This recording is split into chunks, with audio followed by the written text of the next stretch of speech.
नमस्कार साथियों, मैंने अपने एक पिछले वीडियो में जिसका टाइटल था I wasted my life you don't waste yours, इसमें अपने लाइफ और अपने लाइफ के एक्सपीरियंसेस के बारे में आप लोगों से शेयर किया था। उसमें बहुत सारे लोगों ने कमेंट्स में मेरे लाइफ के स्टडी पीरियड और स्टडी के मेथड्स के बारे में जानने की उत्सुकता जाहिर की थी। वो लोग जानना चाहते थे कि मैंने किस तरह से पढ़ाई करी जिससे कि मुझे पढ़ने में सफलता मिली। तो मेरे आज के इस वीडियो में मैंने अपने स्टडी के पीरियड और मैंने कैसे स्टडी किया था उसी के बारे में आप लोगों से शेयर करना चाहता हूँ। मैं 76 साल का हूँ और आज मैं आपको कोई थियरी नहीं पढ़ाने आया हूँ, कोई कहानी नहीं बताने आया हूँ, बल्कि अपने जीवन की सच्चाई बताने आया हूँ। मैं एक छोटे गांव में पैदा हुआ था। 1961 में मैंने 5वीं क्लास पास की थी।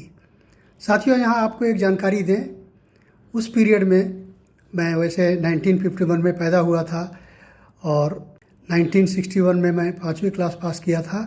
उस पीरियड में हर गांव में गवर्नमेंट के कोई शिक्षा की व्यवस्था नहीं हुआ करती थी। 2-3 गांव मिला करके गवर्नमेंट के कुछ प्राइमरी स्कूल हुआ करते थे जो हिंदी मीडियम थे।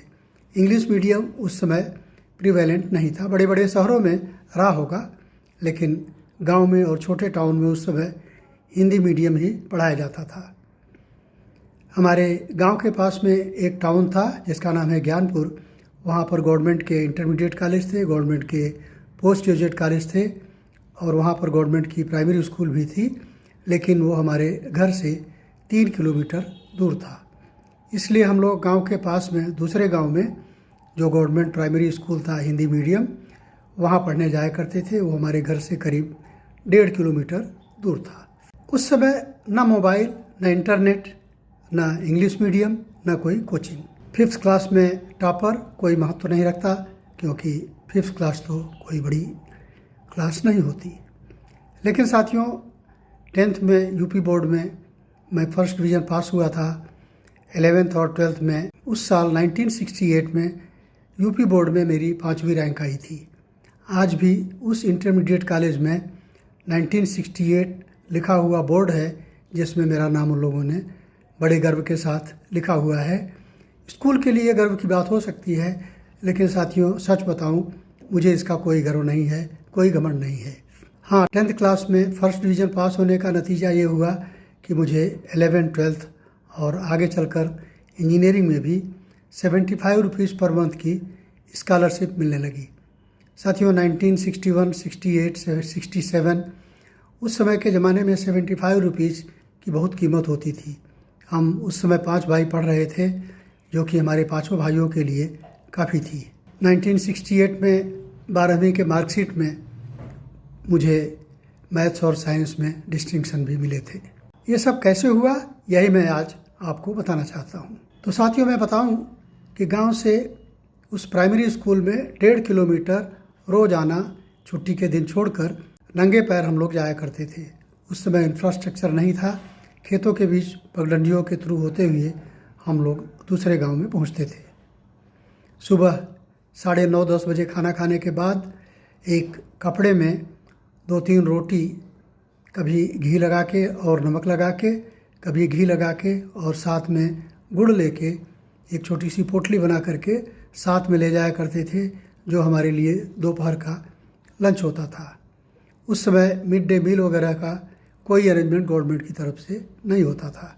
मेरी 5वीं क्लास की जो परीक्षा हुई, जो एग्जामिनेशन हुआ, वो उसी स्कूल में नहीं हुआ। उस समय ट्रांसपेरेंसी के लिए और कोई बायस न हो, इसके लिए आसपास के जितने भी प्राइमरी स्कूल होते थे, सारे के सारे 5वीं क्लास के स्टूडेंट्स उस ज्ञानपुर टाउन के गवर्नमेंट प्राइमरी स्कूल में उपस्थित होते थे और एक साथ सबका यूनिफाइड एग्ज़ाम होता था और कापी जांचने के लिए वो अलग अलग स्कूल को दिए जाते थे।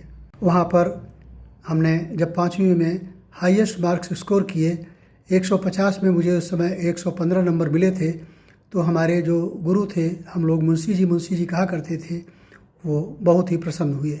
टाउन में जो इंटरमीडिएट कॉलेज था, गवर्नमेंट इंटरमीडिएट कॉलेज, और वहाँ का गवर्नमेंट डिग्री कॉलेज भी ये बनारस के राजा विभूति नारायण सिंह के नाम पर बना हुआ है और 10वीं तक उसमें फ्रीशिप है। उसके ऊपर उसमें फ़ीस लगती है। फ्रीशिप का मतलब ट्यूशन की फ़ीस नहीं लगती है, बाकी छोटे मोटे फीस लगते हैं। 6वीं क्लास में मुझे एडमिशन मिल गया। मेरे मार्क्स अच्छे होने के कारण मुझे एक सेक्शन दिया गया, जो सेक्शन सी था, क्लास का सेक्शन सी। उसमें मेरे और जो क्लास फेलोज बने वो गवर्नमेंट डिग्री कॉलेज के प्रोफेसर्स के मोस्टली लड़के थे। कुछ और लड़के जो दूसरे प्राइमरी स्कूल से आए हुए थे, जिनके स्कोर अच्छे थे, वो भी हमारे क्लास फेलो बने और पढ़ाई शुरू हुई। 6वीं तक ऐसे ही चलता रहा। उस 6वीं के हाफ ईयरली एग्ज़ाम में मेरी हमारे क्लास में सेकेंड पोजीशन आई, जो कि बहुत महत्वपूर्ण माना गया, इसलिए कि वहाँ पर प्रोफेसर्स के लड़के, जिनके लिए माना जाता था कि इनके पेरेंट्स इनको अच्छी शिक्षा देते हैं, उनसे हमारा कंपटीशन हो गया। खैर 6वीं 7वीं 8वीं पढ़ते रहे, कभी दूसरी तीसरी चौथी इस तरह की रैंक आती रही। आखिर में 8वीं क्लास में मुझे फिर फर्स्ट रैंक मिला। मैं खुश हुआ। मेरा एडमिशन साइंस स्ट्रीम में हो गया। 10वीं में मैं फिर फर्स्ट डिवीज़न पास हुआ और 11th क्लास में मुझे फिर PCM ब्रांच मिली और मैंने सोचा अब मैं इंजीनियरिंग करूँगा। इंजीनियरिंग की सोच साथियों मेरे मन में इसलिए आई कि जब मैं 8th क्लास में था, उस समय वहाँ एक साइकोलॉजी के लेक्चरर थे। उन्होंने सारे बच्चों का साइकोलॉजिकल टेस्ट लिया था। वो एक तरह से ऑब्जेक्टिव टाइप का टेस्ट था और उनके रिकमेंडेशन के हिसाब से मेरे लिए इंजीनियर अप्रोप्रिएट था। इसलिए मेरे मन में ये भावना जगी कि मैं इंजीनियर बनूंगा और मेरा एडमिशन भी 12वीं के बाद इंजीनियरिंग में हो गया। मेहनत और ईमानदारी के कारण मैं इंजीनियरिंग भी पास हुआ और government organisation fertiliser and chemical industries में मुझे असिस्टेंट इंजीनियर बना दिया गया। बाद में वहाँ मेहनत और ईमानदारी और मुझे एडनॉक में Abu Dhabi national oil company, जो कि गवर्नमेंट ऑफ अबू धाबी की ऑर्गेनाइजेशन है, वहाँ इंजीनियर और बाद में मैनेजर के पद से रिटायर हुआ। ये तो हुई थोड़ी कहानी हमारे जीवन की, लेकिन यहाँ पर अब आती है बात कि हमने पढ़ाई कैसे की थी। साथियों, हमारे दादा ज्ञानपुर में एक छोटी सी कपड़े की दुकान थी, वहाँ बैठा करते थे। अपनी दुकान थी, कपड़े बेचा करते थे, कुछ सोर्स ऑफ इनकम था। हम लोग इंटर कॉलेज में स्कूल से, उस कॉलेज से जब शाम को 4 बजे छुट्टी होती थी तो उस दुकान में आते थे। आधा घंटा, 15 मिनट, 20 मिनट वहाँ बैठने के बाद, जैसा हमारे दादा हमें इंस्ट्रक्शन दिया करते थे, हम लोग वहाँ से 3 किलोमीटर पैदल अपने घर आते थे। घर आने के बाद वो हम लोगों को जो कुछ भी काम बताए हुए होते थे वो करते थे और फ्रेश होकर के थोड़ा सा खेल के, थोड़ा घर का काम करके, उसके बाद फिर खाना खा के शाम को 6:30 बजे वापस हम लोग उसी टाउन में जाते थे। उस टाउन में जाने का मतलब ये था कि हमारी जो किताब की दुकान थी उसके बगल में एक पंडित जी थे, जो पहले टीचर हुआ करते थे, लेकिन उन्होंने रिजिग्नेशन दे दिया था और अपनी एक पुरानी किताब की दुकान खोल ली थी, लेकिन पढ़ाने में उनकी रुचि रहती थी।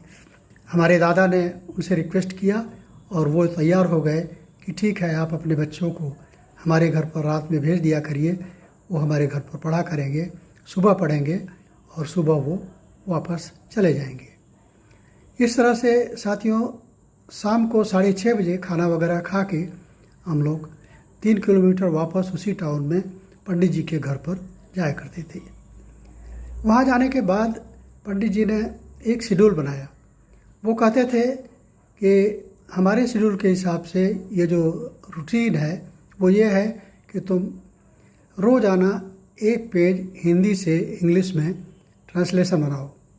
उस समय एक किताब थी जनरल इंग्लिश की, जो प्रेस्क्राइब्ड थी 6वीं 7वीं और 8वीं के लिए। वो किताब से हम लोग पढ़ा करते थे।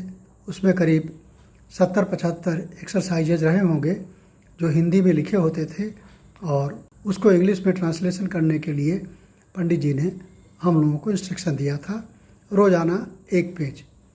वोकैबुलरी पूरी हमारी स्ट्रांग नहीं थी, ग्रामर हमें जानकारी नहीं थी, लेकिन वो बोलते थे वोकैबुलरी तुम उस किताब से ढूंढो, ग्रामर उस किताब से पढ़ो और ट्रांसलेशन करो। जो उस किताब में तुम्हें नहीं मिलेगी वो वोकैबुलरी और जो तुम्हारा मिस्टेक होगा उसको हम करेक्ट करेंगे। तो उस एक पेज के हिंदी से इंग्लिश के ट्रांसलेशन को हम बोल करके उन्हें सुनाया करते थे और जो भी उसमें मिस्टेक्स होती थी उसको वो करेक्ट किया करते थे।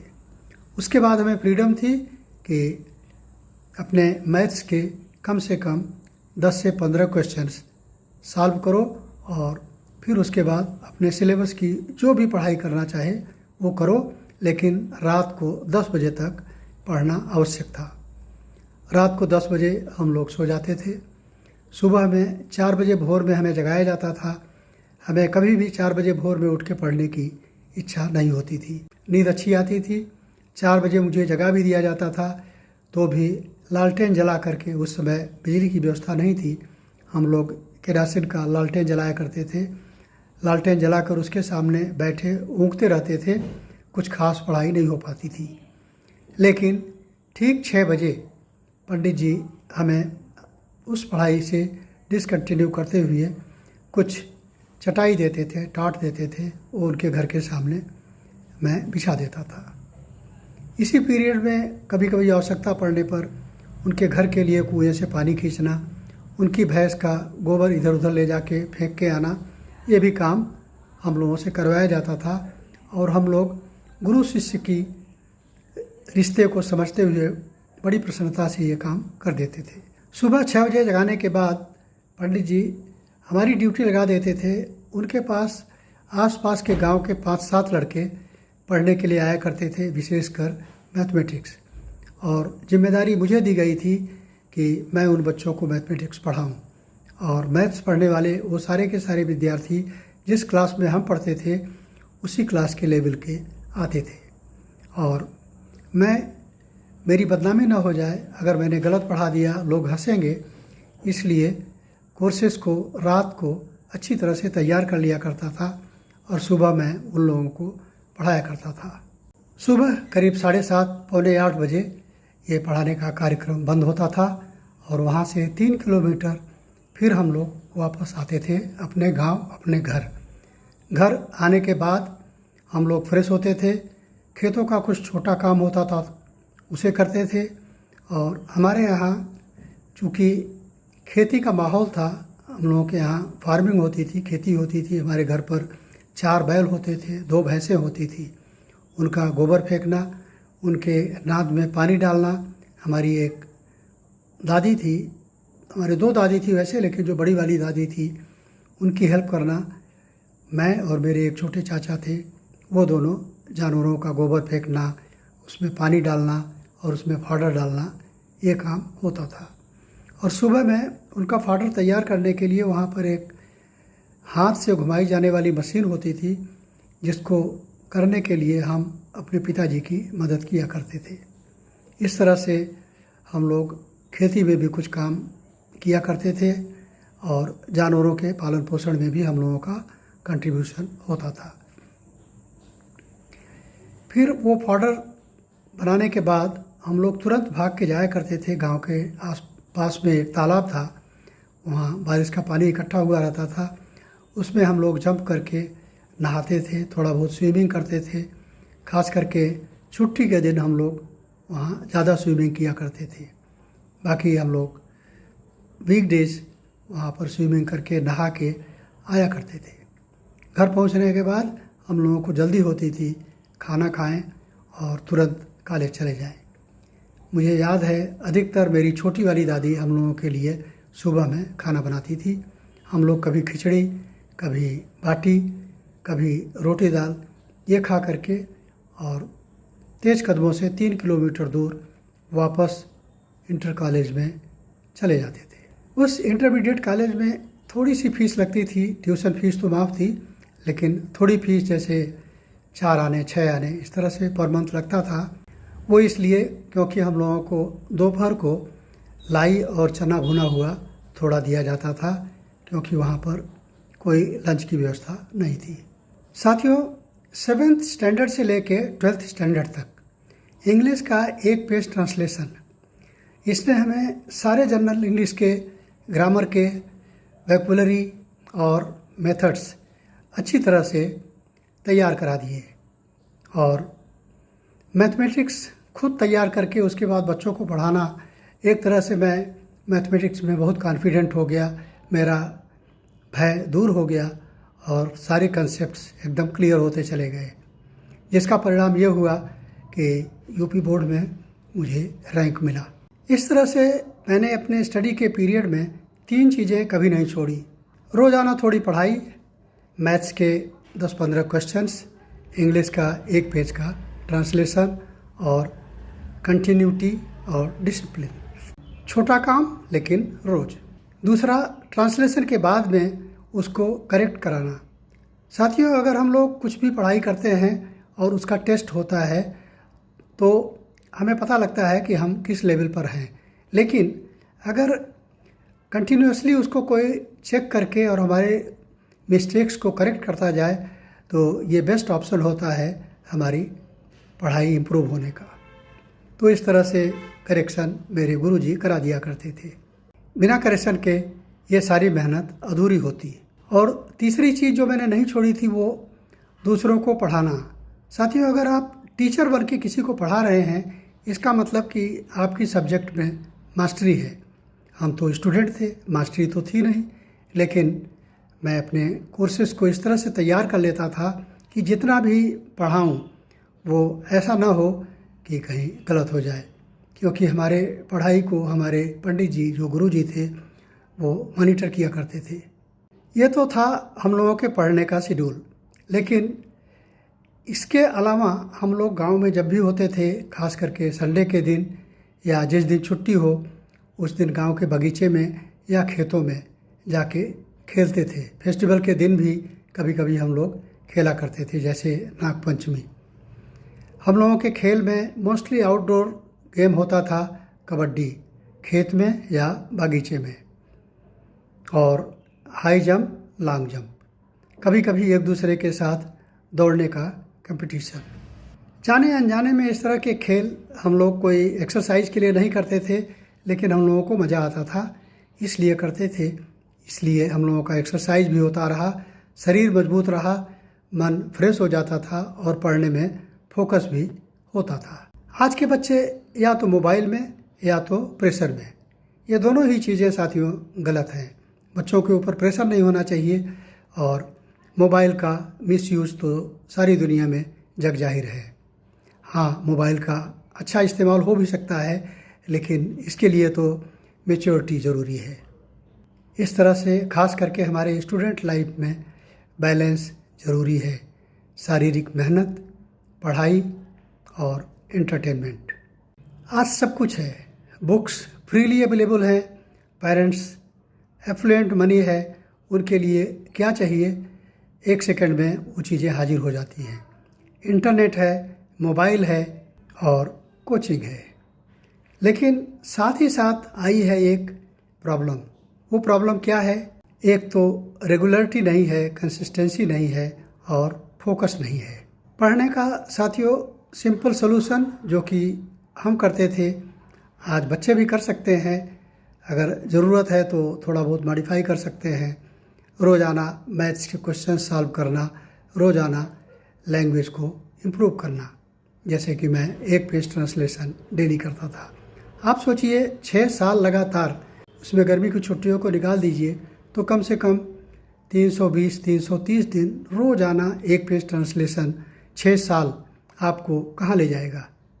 इसका श्रेय जाता है हमारे सफलता का इस तरह की स्टडी को। इसीलिए मैं इसको दोहरा रहा हूँ, बार बार आपसे शेयर कर रहा हूँ। और ये संभव हो सका रोज़ के डिसिप्लिन से और छोटी छोटी अच्छी आदतों से। आज मैं आप लोगों से एक बात शेयर करना चाहता हूँ कि बड़ी सफलता जीवन के छोटी छोटी आदतों से ही मिलती है। अगर आप पेरेंट्स हैं तो अपने बच्चों को उनके खुद के लिए ईमानदार बनाइए, उन्हें इनकरेज कीजिए कि वो शॉर्टकट और बेईमानी ना करें। वो अपने लिए अगर वो ईमानदारी करेंगे तो उनका कैरेक्टर बहुत ही स्ट्रांग बनेगा और वो सबके लिए ईमानदार बन जाएंगे। और एक बार वो ईमानदार हो गए तो मेहनत खुद करने लगेंगे, डिसिप्लिन खुद आ जाएगी, आपको उन्हें इंस्पायर करने की आवश्यकता नहीं होगी। अगर आप स्टूडेंट हैं तो एक बात का ध्यान दीजिए, लाइफ में कंपटीशन बहुत है, बहुत सारे डिसऑनेस्ट लोग भी हैं, डिसऑनेस्टी में भी कंपटीशन है, शॉर्टकट में भी कंपटीशन है। तो अगर आपको डिसऑनेस्टी ही करनी है तो वहाँ पर भी तो कंपटीशन है ही। उसके अलावा अगर हमने कोई भी काम गलत किया, गलत तरीके से कुछ किया, तो अवश्य ही हमें उसका बैड इम्पैक्ट हमारी लाइफ पर पड़ेगा। तो क्यों ना हम ईमानदारी से अपने को ग्रो करें और सफलता पाएं। ईमानदारी का इफ़ेक्ट तो आप सभी लोग जानते हैं। इसलिए आज से ही एक छोटा सा रूटीन बनाइए और उसे सतत फॉलो कीजिए। साथियों, मैंने पढ़ा था, हिंदी में भी सेइंग है और इंग्लिश में भी। हिंदी में है, करत करत अभ्यास के जड़मति होत सुजान, रसरी आवत जाते सिल पर होत निशान। कि बार बार प्रैक्टिस करने से जो मूर्ख व्यक्ति है वो भी ज्ञानी बन जाता है। जिस तरह से रस्सी के बार बार पत्थर पर एक ही जगह पर इस्तेमाल करते रहने से वहाँ पर निशान बन जाता है। दूसरी इंग्लिश में सेइंग है, आप सब लोग जानते ही होंगे, practice makes a man perfect. इसलिए don't try to be modern और stylish, be real, be simple and be consistent. साथियों, डिसिप्लिन पुराना हो सकता है लेकिन डिसिप्लिन का रिजल्ट पुराना नहीं होगा।